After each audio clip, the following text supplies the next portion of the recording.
ಮಾಜಿ ಪ್ರಧಾನಿ ಆರ್ಥಿಕ ಉದಾರೀಕರಣದ ಹರಿಕಾರ ಅಂತಲೇ ಖ್ಯಾತಿ ಗಳಿಸಿದಂತಹ ಮಾಜಿ ಪ್ರಧಾನಿ ಡಾಕ್ಟರ್ ಮನಮೋಹನ್ ಸಿಂಗ್ ವಿಧಿವಶರಾಗಿದ್ದಾರೆ. ಅವರ ಅಗಲಿಕೆಗೆ ಗಣ್ಯರು ಸಂತಾಪವನ್ನು ಕೂಡ ಸೂಚನೆ ಮಾಡ್ತಿದ್ದಾರೆ. ಅಜಾತ ಶತ್ರು ಅಂತಲೇ ಕರೆಸಿಕೊಳ್ತಾ ಇದ್ದಂತಹ ಡಾಕ್ಟರ್ ಮನಮೋಹನ್ ಸಿಂಗ್ ಹಾಗೂ ವಿವಾದಕ್ಕೂ ಎಲ್ಲಿಲ್ಲದ ನಂಟಿತ್ತು. ಪ್ರಧಾನಿ ಹುದ್ದೆಯಲ್ಲಿ ತಮ್ಮ ಪಾಡಿಗೆ ತಾವು ಕೆಲಸ ಮಾಡ್ತಿದ್ರೂ ಕೂಡ ವಿವಾದಗಳು ಅವರ ಬೆನ್ನ ಹಿಂದೆ ಬರ್ತಾ ಇದ್ವು. ಇದು ಯಾವುದನ್ನು ಲೆಕ್ಕಿಸದೆ ಸತತ 2 ಬಾರಿ ಪ್ರಧಾನಿ ಹುದ್ದೆಯನ್ನು ಅಲಂಕರಿಸಿದಂತಹ ಕೀರ್ತಿ ಅವರಿಗೆ ಸಲ್ಲುತ್ತೆ. ಜೊತೆಗೆ ಆ ಮೂಲಕ ದೇಶದ ಉನ್ನತೀಕರಣಕ್ಕೂ ಕೂಡ ಅವರು ಶ್ರಮಿಸಿದ್ದಾರೆ ಅಂತ ಹೇಳಿದರೆ ತಪ್ಪಾಗೋದಿಲ್ಲ. ಆರ್ಥಿಕ ಕ್ಷೇತ್ರದಲ್ಲಿ ತಮ್ಮದೇ ಛಾಪು ಮೂಡಿಸಿದಂತಹ ಮನಮೋಹನ್ ಸಿಂಗ್ ಜವಾಹರ್ಲಾಲ್ ನೆಹರು, ಇಂದಿರಾ ಗಾಂಧಿ ಅವರ ಅಧಿಕಾರದ ಬಳಿಕ ಸುದೀರ್ಘ 2 ಅವಧಿಗೆ ಸೇವೆ ಸಲ್ಲಿಸಿದಂತಹ ಪ್ರಧಾನಿ ಅನ್ನೋ ಖ್ಯಾತಿನೂ ಕೂಡ ಅವರು ಗಳಿಸಿದ್ರು. ನೆಹರು ನಂತರ ಪೂರ್ಣ 5 ವರ್ಷಗಳ ಅವಧಿಯನ್ನು ಪೂರ್ಣಗೊಳಿಸಿದಂತಹ ಜೊತೆಗೆ 5 ವರ್ಷ ಪೂರ್ಣಗೊಳಿಸಿದ ನಂತರನೇ ಮರು ಆಯ್ಕೆಯಾದಂತಹ ಮೊದಲ ಪ್ರಧಾನಿ ಎನ್ನುವಂತಹ ಒಂದು ಖ್ಯಾತಿಗೂ ಕೂಡ ಮನಮೋಹನ್ ಸಿಂಗ್ ಒಳಗಾಗ್ತಾರೆ. ಮನಮೋಹನ್ ಸಿಂಗ್ ಪ್ರಧಾನಿ ಹುದ್ದೆಗೆ ಏರಲು ಪ್ರಮುಖವಾದಂಥ ಕಾರಣ ಏನು? ಅವರು ವಿತ್ತ ಸಚಿವರಾಗಿ ಏನೆಲ್ಲ ಉತ್ತಮವಾದಂಥ ನಿರ್ಧಾರಗಳನ್ನು ಕೈಗೊಂಡಿದ್ದರು? ಆರ್ಥಿಕ ಸಂಕಷ್ಟದಲ್ಲಿದ್ದಂಥ ದೇಶವನ್ನು ಮತ್ತೆ ಪುಟಿದೇಳುವಂತೆ ಮಾಡಿದ್ದು ಹೇಗೆ? ಜೊತೆಗೆ ಕೆಲವೊಂದು ಹಂತದಲ್ಲಿ ತಮ್ಮ ಪ್ರಧಾನಿ ಹುದ್ದೆಯನ್ನೇ ಪಣಕ್ಕಿಟ್ಟು ದೇಶದ ಭವಿಷ್ಯಕ್ಕಾಗಿ ಕೈಗೊಂಡಂತಹ ನಿರ್ಧಾರಗಳೇನು? ಇವೆಲ್ಲವನ್ನು ಕೂಡ ಹೇಳ್ತೀನಿ. ಕೊನೆವರೆಗೂ ವಿಡಿಯೋವನ್ನು ಮಿಸ್ ಮಾಡದೆ ನೋಡಿ. ಹಾಗೆಯೇ ನೀವು ಇನ್ನೂ ಕೂಡ ನಮ್ಮ ಯೂಟ್ಯೂಬ್ ಚಾನಲನ್ನು ಸಬ್ಸ್ಕ್ರೈಬ್ ಮಾಡಲಿಲ್ಲ ಅಂತಂದರೆ ದಯವಿಟ್ಟು ಮಾಡಿ. ಡಾಕ್ಟರ್ ಸಿಂಗ್ ಹುಟ್ಟಿದ್ದು ಅವಿಭಜಿತ ಭಾರತದ ಪಂಜಾಬ್, ಅಂದರೆ ಈಗ ಅದು ಪಾಕಿಸ್ತಾನದ ಪಶ್ಚಿಮ ಪಂಜಾಬ್ ಅಂತಲೇ ಕರೆಯಲ್ಪಡುತ್ತೆ. ಆ ಒಂದು ಜಾಗದ ಗಾಹನಲ್ಲಿ 1932 ಸೆಪ್ಟೆಂಬರ್ 26ರಂದು ಗುರುಮುಖ್ ಸಿಂಗ್ ಮತ್ತು ಅಮೃತ್ ಕೌರ್ ಅವರ ದಂಪತಿಯಾಗಿ ಜನಿಸ್ತಾರೆ. ಮನಮೋಹನ್ ಸಿಂಗ್ ಕುಟುಂಬ 1947ರಲ್ಲಿ ವಿಭಜನೆ ಆಗುತ್ತಲ್ಲ ಭಾರತ, ಆಗ ಅವರು ಭಾರತಕ್ಕೆ ಅವ್ರ ಕುಟುಂಬ ವಲಸೆ ಬರುತ್ತೆ. ಅತ್ಯಂತ ಚಿಕ್ಕ ವಯಸ್ಸಿನಲ್ಲೇ ತಾಯಿಯನ್ನು ಕಳ್ಕೊಂಡಂತಹ ಮನಮೋಹನ್ ಸಿಂಗ್ ಬೆಳೆದಿದ್ದು ಅಜ್ಜಿಯ ಆರೈಕೆಯಲ್ಲಿ. ಉರ್ದು ಮಾಧ್ಯಮದಲ್ಲಿ ಆರಂಭಿಕ ಶಾಲಾ ಶಿಕ್ಷಣ ಪಡೆದಿದ್ದ ಮನಮೋಹನ್ ಸಿಂಗ್ 1948ರಲ್ಲಿ ಕುಟುಂಬದವರೊಂದಿಗೆ ಅಮೃತ್ಸರಕ್ಕೆ ಸ್ಥಳಾಂತರಗೊಳ್ತಾರೆ. ಬಳಿಕ ಅಮೃತ್ಸರದ ಹಿಂದೂ ಕಾಲೇಜಿನಲ್ಲಿ ಅಧ್ಯಯನವನ್ನು ಕೂಡ ಮಾಡ್ತಾರೆ. ಪಂಜಾಬ್ ವಿಶ್ವವಿದ್ಯಾನಿಲಯ ನಂತರ ಹೋಶಿಯಾರ್ಪುರದಲ್ಲಿ ಅರ್ಥಶಾಸ್ತ್ರ ಅಧ್ಯಯನವನ್ನು ಕೂಡ ಮಾಡ್ತಾರೆ. ಪಂಜಾಬ್ ವಿಶ್ವವಿದ್ಯಾನಿಲಯದಲ್ಲಿ ಅಗ್ರಸ್ಥಾನವನ್ನು ಪಡಿತಾರೆ. ಅಂದರೆ 1952 ಮತ್ತು 54ರಲ್ಲಿ ಕ್ರಮವಾಗಿ BA ಮತ್ತು MA ಒಂದು ಪದವಿಯನ್ನು ಕೂಡ ಪೂರ್ಣಗೊಳಿಸ್ತಾರೆ. ಇದಾದ ಬಳಿಕ ಅಂದರೆ 1957ರಲ್ಲಿ ಕೇಂಬ್ರಿಡ್ಜ್ ವಿಶ್ವವಿದ್ಯಾನಿಲಯದಲ್ಲಿ ಅರ್ಥಶಾಸ್ತ್ರದ ಟ್ರಿಪೋಸ್ ಅನ್ನು ಕೂಡ ಪೂರ್ಣಗೊಳಿಸ್ತಾರೆ.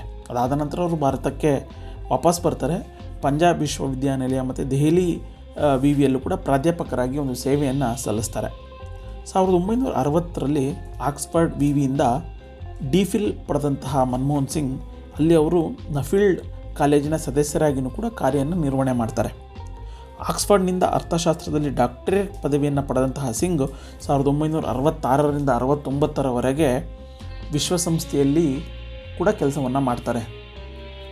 1972ರಿಂದ 76ರ ಅವಧಿಯಲ್ಲಿ ಭಾರತ ಸರ್ಕಾರದ ಮುಖ್ಯ ಆರ್ಥಿಕ ಸಲಹೆಗಾರರ ಹುದ್ದೆಯನ್ನು ಕೂಡ ಅವರು ನಿಭಾಯಿಸ್ತಾರೆ. ಇದ್ರ ಜೊತೆಗೇ ರಿಸರ್ವ್ ಬ್ಯಾಂಕ್ನ ಗವರ್ನರ್ ಆಗಿ 82ರಿಂದ 85ರವರೆಗೆ ಕಾರ್ಯನಿರ್ವಹಣೆಯನ್ನು ಕೂಡ ಮಾಡ್ತಾರೆ. ಇದಾದ ಬಳಿಕ ಅಂದರೆ 1985ರಲ್ಲಿ ಯೋಜನಾ ಆಯೋಗದ ಮುಖ್ಯಸ್ಥರಾಗಿಯೂ ಕೂಡ ಅವರು ಸೇವೆಯನ್ನು ಸಲ್ಲಿಸ್ತಾರೆ. ಸುಮಾರು 2 ವರ್ಷಗಳ ಕಾಲ ಆ ಒಂದು ಹುದ್ದೆಯನ್ನು ಅಲಂಕರಿಸ್ತಾರೆ. ಅದಾದ ಬಳಿಕ ಅಂದರೆ 1987ರಿಂದ 1990ರವರೆಗೆ ಸ್ವಿಟ್ಜರ್ಲ್ಯಾಂಡಿನ ಜಿನಿವಾದಲ್ಲಿ ಪ್ರಧಾನ ಕಚೇರಿಯನ್ನು ಹೊಂದಿರುವಂತಹ ಸ್ವತಂತ್ರ ಆರ್ಥಿಕ ನೀತಿ ಚಿಂತಕರ ಚಾವಡಿಯ ಅಂದರೆ ಒಂದು ಆರ್ಥಿಕ ಚಿಂತಕರ ಚಾವಡಿಯಾದಂಥ ಸೌತ್ ಕಮಿಷನ್ನ ಪ್ರಧಾನ ಕಾರ್ಯದರ್ಶಿಯಾಗಿಯೂ ಕೂಡ ಅವರು ನಿರ್ವಹಣೆಯನ್ನು ಮಾಡ್ತಾರೆ. ಅದಾದ ಬಳಿಕ ಅಂದರೆ ಆ ಒಂದು ಅವಧಿ ಮುಕ್ತಾಯದ ಬಳಿಕ ಅಂದರೆ 1990ರ ಬಳಿಕ ಜಿನಿವಾದಿಂದ ಭಾರತಕ್ಕೆ ಮನಮೋಹನ್ ಸಿಂಗ್ ವಾಪಸ್ ಬರ್ತಾರೆ. ಅದಾದ ಬಳಿಕ ಮಾಜಿ ಪ್ರಧಾನಿ ಚಂದ್ರಶೇಖರ್ ಅವಧಿಯಲ್ಲಿ ಪ್ರಧಾನಮಂತ್ರಿ ಆರ್ಥಿಕ ಸಲಹೆಗಾರರಾಗಿಯೂ ಕೂಡ ಅವರು ಕಾರ್ಯನಿರ್ವಹಣೆಯನ್ನು ಮಾಡ್ತಾರೆ. ಇದಾದ ಬಳಿಕ ಅಂದರೆ 1991ರ ಮಾರ್ಚ್ನಲ್ಲಿ ಅವರು ವಿಶ್ವವಿದ್ಯಾನಿಲಯ ಧನ ಸಹಾಯ ಆಯೋಗದ ಅಧ್ಯಕ್ಷರಾಗಿ ಕಾರ್ಯನಿರ್ವಹಣೆ ಮಾಡ್ತಿರ್ತಾರೆ. ಇದೇ ಸಂದರ್ಭದಲ್ಲಿ ಅವರನ್ನು ಮೊದಲ ಬಾರಿಗೆ ಅಂದರೆ 1991ರಲ್ಲಿ ಮೊದಲ ಬಾರಿಗೆ ರಾಜ್ಯಸಭೆಗೆ ಆಯ್ಕೆ ಆಗ್ತಾರೆ. ಅದಾದ ಬಳಿಕ 1994ರಿಂದ 2004 ಅಂದರೆ ಸುಮಾರು 10 ವರ್ಷಗಳ ಸುದೀರ್ಘವಾಗಿ ಅವರು ರಾಜ್ಯಸಭೆಯ ವಿಪಕ್ಷ ನಾಯಕನಾಗಿಯೂ ಕೂಡ ಸೇವೆಯನ್ನು ನಿರ್ವಹಣೆ ಮಾಡ್ತಾರೆ. ಈ ಸಂದರ್ಭದಲ್ಲಿ ಭಾರತದಲ್ಲಿ ಆರ್ಥಿಕ ಪರಿಸ್ಥಿತಿ ತುಂಬ ಹದಗೆಟ್ಟಿರುತ್ತೆ. ಭಾರತದ ಆರ್ಥಿಕ ಬಿಕ್ಕಟ್ಟು ಕೂಡ ಶುರುವಾಗಿರುತ್ತೆ. ಈ ಸಂದರ್ಭದಲ್ಲಿ ದೇಶದ ಪ್ರಧಾನಿಯಾಗಿ PV ನರಸಿಂಹರಾವ್ ಅಧಿಕಾರದಲ್ಲಿರ್ತಾರೆ. ಮನಮೋಹನ್ ಸಿಂಗ್ ಅವರಿಗೆ ಆರ್ಥಿಕತೆಯಲ್ಲಿ ಇದ್ದಂತಹ ಜ್ಞಾನವನ್ನು ನೋಡಿದಂತಹ PV ಸಿಂಗ್ ಅವರನ್ನು ಹಣಕಾಸು ಮಂತ್ರಿಯಾಗಿ ನೇಮಕ ಮಾಡ್ತಾರೆ. 1991ರಿಂದ 96ರವರೆಗೆ ಹಣಕಾಸು ಮಂತ್ರಿಯಾಗಿಯೂ ಕೂಡ ಅಧಿಕಾರವನ್ನು ಸ್ವೀಕಾರ ಮಾಡ್ತಾರೆ. ಈ ಸಂದರ್ಭದಲ್ಲಿ ದೇಶದಲ್ಲಿ ತೀವ್ರವಾದಂಥ ಒಂದು ಆರ್ಥಿಕ ಬಿಕ್ಕಟ್ಟು ಶುರುವಾಗಿರುತ್ತೆ. ಅಂದರೆ ಭಾರತದ ಪರಿಸ್ಥಿತಿ ಎಷ್ಟು ಕೆಟ್ಟದಾಗಿತ್ತು ಅಂದರೆ ಆರ್ಥಿಕ ಪರಿಸ್ಥಿತಿಯಲ್ಲಿ ಪಾಕಿಸ್ತಾನಕ್ಕಿಂತಲೂ ಕೂಡ ಹಿಂದೆ ಇತ್ತು. ಅಷ್ಟು ಕೆಟ್ಟದಾಗಿದ್ದಂಥ ಒಂದು ಪರಿಸ್ಥಿತಿ ಭಾರತದಲ್ಲಿ ಇತ್ತು. ಆ ಸಂದರ್ಭದಲ್ಲಿ ಇವರು ಆರ್ಥಿಕ ಸಚಿವರಾಗಿ ಅಂದರೆ ವಿತ್ತ ಸಚಿವರಾಗಿ ಕೂಡ ಅಧಿಕಾರವನ್ನು ಸ್ವೀಕಾರ ಮಾಡ್ತಾರೆ. ಆ ಸಂದರ್ಭದಲ್ಲಿ ಭಾರತದ ಪರಿಸ್ಥಿತಿ ಯಾವ ಥರ ಇತ್ತು ಅಂದರೆ ಕೇವಲ 15 ದಿನಗಳ ಆಮದು ಆಗುವಷ್ಟು ಮಾತ್ರ ಭಾರತದಲ್ಲಿ ಫಾರೆಕ್ಸ್ ರಿಸರ್ವ್ಸ್ ಮೊತ್ತ ಇತ್ತು. ಅದ್ರ ಜೊತೆಗೆ GDPಯಲ್ಲೂ ಕೂಡ ಶೇಕಡ 8.4ರಷ್ಟು ವಿತ್ತೀಯ ಕೊರತೆಯನ್ನು ಕೂಡ ಎದುರಿಸ್ತಾ ಇತ್ತು. ಜೊತೆಗೆ ಸರ್ಕಾರ ಆಡಳಿತ ನಿರ್ವಹಣೆ ಮಾಡೋಕ್ಕೆ ಹೆಚ್ಚು ಸಾಲ ಮಾಡುವುದು ಕೂಡ ಅನಿವಾರ್ಯ ಆಗಿತ್ತು. ಅಂಥ ಸಂದರ್ಭದಲ್ಲಿ ಅವರು ಈ ಒಂದು ಸ್ವೀಕಾರವನ್ನು ಮಾಡ್ತಾರೆ, ವಿತ್ತ ಸಚಿವರಾಗಿ ಸ್ವೀಕಾರ ಮಾಡ್ತಾರೆ. ಅವರು ವಿತ್ತ ಸಚಿವರಾಗಿ ಸ್ವೀಕಾರ ಮಾಡಿದಂಥ ಸಂದರ್ಭದಲ್ಲಿ ಮೊದಲಿಗೆ ಜಾರಿಗೆ ತಂದಿದ್ದು LPG ಅಂದರೆ ಲಿಬರೈಸೇಷನ್, ಪ್ರೈವೇಟೈಸೇಷನ್ ಹಾಗೂ ಗ್ಲೋಬಲೈಸೇಷನ್. ಈ ಒಂದು LPGನ ಜಾರಿಗೆ ತರುವ ಮೂಲಕ ಆರ್ಥಿಕ ಕುಸಿತವನ್ನು ತಪ್ಪಿಸಿ ಜಾಗತಿಕ ಮಾರುಕಟ್ಟೆಯಲ್ಲಿ ಭಾರತದ ಆರ್ಥಿಕತೆಯನ್ನು ತೆರೆಯುವಂತಹ ಒಂದು ಸುಧಾರಣೆಗಳನ್ನು ತರುವಂಥ ಕೆಲಸವನ್ನು ಮಾಡ್ತಾರೆ. ಅಂದರೆ LPG ಲಿಬರಲೈಸೇಷನ್, ಗ್ಲೋಬಲೈಸೇಷನ್ ಜೊತೆಗೆ ಪ್ರೈವೇಟೈಸೇಷನ್ ಈ ಒಂದು ಜಾರಿಗೆ ತರುವ ಮೂಲಕ ಆಮದು ಸುಂಕ ದರವನ್ನು ಕೂಡ ಇಳಿಸ್ತಾರೆ. ಜೊತೆಗೆ ಆಮದು ನಿರ್ಬಂಧ ಪಟ್ಟಿಯಿಂದ ಎಲ್ಲ ಸರಕುಗಳನ್ನು ಮುಕ್ತಗೊಳಿಸುವಂಥ ಕೆಲಸವನ್ನು ಮಾಡ್ತಾರೆ. ಜೊತೆಗೆ ಅಂತಾರಾಷ್ಟ್ರೀಯ ವ್ಯಾಪಾರ ಮತ್ತು ವಿದೇಶಿ ಹೂಡಿಕೆಗೆ ಆರ್ಥಿಕತೆಯನ್ನು ತೆರೆಯುವಂಥ ಕೆಲಸವನ್ನು ಮಾಡ್ತಾರೆ. ಆ ಮೂಲಕ ಸುಧಾರಣೆ ಮಾಡುವಂತಹ ಕೆಲಸವನ್ನು ಮಾಡ್ತಾರೆ. ಯಾವಾಗ ಮನಮೋಹನ್ ಸಿಂಗ್ LPGನ ಜಾರಿಗೆ ತರ್ತಾರೋ ಅದಾದ ಬಳಿಕ ದೇಶಕ್ಕೆ ಬಂಡವಾಳ ಸಾಕಷ್ಟು ರೀತಿಯಲ್ಲಿ ಹರಿದು ಬರುತ್ತೆ. ಜೊತೆಗೆ IT ಕ್ಷೇತ್ರವನ್ನು ಕೂಡ ನಿರೀಕ್ಷೆಗೂ ಮೀರಿ ಬೆಳೆಯುವಂತಹ ಒಂದು ಸ್ಥಿತಿ ನಿರ್ಮಾಣ ಆಗುತ್ತೆ. ಅಂದರೆ 1991ರ ಉದಾರೀಕರಣದ ನಂತರ ಆರ್ಥಿಕತೆ ಪರಿಸ್ಥಿತಿ ಏನು ಬರುತ್ತೆ ಅದು ನಿರೀಕ್ಷೆಗೂ ಮೀರಿ ಚೇತರಿಕೆ ಆಗುತ್ತೆ. ಸರಾಸರಿ ಬೆಳವಣಿಗೆ ಅಂದರೆ ಸುಮಾರು ಶೇಕಡ 8% ಕೂಡ ಅದು ಉನ್ನತೀಕರಣ ಆಗುತ್ತೆ. ಅದಾದ ಬಳಿಕ ಅಂದರೆ 2009ರಲ್ಲಿ ಮನಮೋಹನ್ ಸಿಂಗ್ ಮತ್ತೊಂದು ದೊಡ್ಡ ನಿರ್ಧಾರವನ್ನು ಕೈಗೊಳ್ತಾರೆ. ಅಂದರೆ ಅವರು ಪ್ರಧಾನಿ ಆಗಿದ್ದಂಥ ಸಂದರ್ಭದಲ್ಲಿ ದೊಡ್ಡ ನಿರ್ಧಾರವನ್ನು ಕೈಗೊಳ್ತಾರೆ. ಭಾರತ ಮತ್ತು US ನಡುವೆ ಒಂದು ಪರಮಾಣು ಒಪ್ಪಂದ ಆಗುತ್ತೆ. ಈ ಒಂದು ಒಪ್ಪಂದಕ್ಕೆ ಸಾಕಷ್ಟು ವಿರೋಧ ಆಗ್ತಾ ಇರುತ್ತೆ. ಅಂದರೆ ರಾಜಕೀಯವಾಗಿ ಸಾಕಷ್ಟು ಚರ್ಚೆನೂ ಕೂಡ ನಡೀತಾ ಇರುತ್ತೆ. ಆದರೆ ಈ ಒಂದು ನಿರ್ಧಾರವನ್ನು ವಿರೋಧ ಮಾಡಿ CPM ಏನಿದೆ ಅದು UPAಗೆ ಕೊಟ್ಟಿದ್ದಂತಹ ಒಂದು ಬೆಂಬಲವನ್ನು ಕೂಡ ವಾಪಸ್ ಪಡೆಯುತ್ತೆ. ಆದರೆ ಅವರಿಗೆ ಗೊತ್ತಿರುತ್ತೆ ನಾನು ಈ ಒಂದು ನಿರ್ಧಾರವನ್ನು ಮಾಡಿದ್ದೆ ಆದಲ್ಲಿ ನನ್ನ ಸ್ಥಾನಕ್ಕೆ ಕೂಡ ಕುತ್ತು ಬರುತ್ತೆ ಅನ್ನುವಂಥದ್ದು ಗೊತ್ತಿದ್ರೂ ಕೂಡ ಅದು ಯಾವುದನ್ನೂ ಲೆಕ್ಕಿಸದೆ ತಮ್ಮ ನಿರ್ಧಾರದಿಂದ ಹಿಂದೆ ಸರಿಯುವಂತಹ ಒಂದು ಸನ್ನಿವೇಶವನ್ನು ಮಾಡದೆ ಆ ಒಪ್ಪಂದಕ್ಕೆ ಸಹಿ ಹಾಕುವಂಥ ಕೆಲಸವನ್ನು ಮಾಡ್ತಾರೆ. 1998ರ ಪೋಖ್ರಾನ್ನ 2 ಪರಮಾಣು ಪರೀಕ್ಷೆಗಳಿಗೆ IAEA ಭಾರತದ ಮೇಲೆ ವಿಧಿಸಲಾಗಿದೆ ಎಲ್ಲ ನಿರ್ಬಂಧಗಳನ್ನು ಕೂಡ ತೆಗೆದು ಹಾಕುವಂಥ ಕೆಲಸ ಆಗುತ್ತೆ. ಇದಾದ ಬಳಿಕ ಭಾರತದ ಅಂದರೆ ಜಗತ್ತಿನ ಅರ್ಥವ್ಯವಸ್ಥೆಯ ಭೂಪಟದಲ್ಲಿ ಭಾರತದ ಭವಿಷ್ಯವನ್ನೇ ಬದಲು ಮಾಡಿದಂತಹ ಒಂದು ಕೀರ್ತಿ ಮನಮೋಹನ್ ಸಿಂಗ್ ಅವರಿಗೆ ಸಲ್ಲುತ್ತೆ. ಹಾಗಂತ ಅವರಿಗೆ ಈ ಮುಂಚೆನೇ ಅಂದರೆ 1962ರಲ್ಲೇ ಆಗಿನ ಪ್ರಧಾನಿ ಆಗಿದ್ದಂತಹ ನೆಹರು ಅವರು ಇವರಿಗಿದ್ದಂಥ ಆರ್ಥಿಕತೆಯಾಗಿರ್ಬೋದು ಅಥವಾ ಆರ್ಥಿಕ ಪರಿಸ್ಥಿತಿಯಲ್ಲಿ ಇವರಿಗಿದ್ದಂಥ ಜ್ಞಾನವನ್ನು ನೋಡಿ ಅವರನ್ನು ತಮ್ಮ ಸರ್ಕಾರದಲ್ಲಿ ಮಂತ್ರಿ ಆಗಬೇಕು ಅನ್ನುವಂತಹ ನಿಟ್ಟಿನಲ್ಲಿ ಅವರಿಗೊಂದು ಆಹ್ವಾನವನ್ನು ಕೊಡ್ತಾರೆ. ಆದರೆ ಮನಮೋಹನ್ ಸಿಂಗ್ ಅದನ್ನು ಒಪ್ಪೋದಿಲ್ಲ, ಅದನ್ನು ನಯವಾಗಿಯೇ ತಿರಸ್ಕಾರವನ್ನು ಮಾಡ್ತಾರೆ.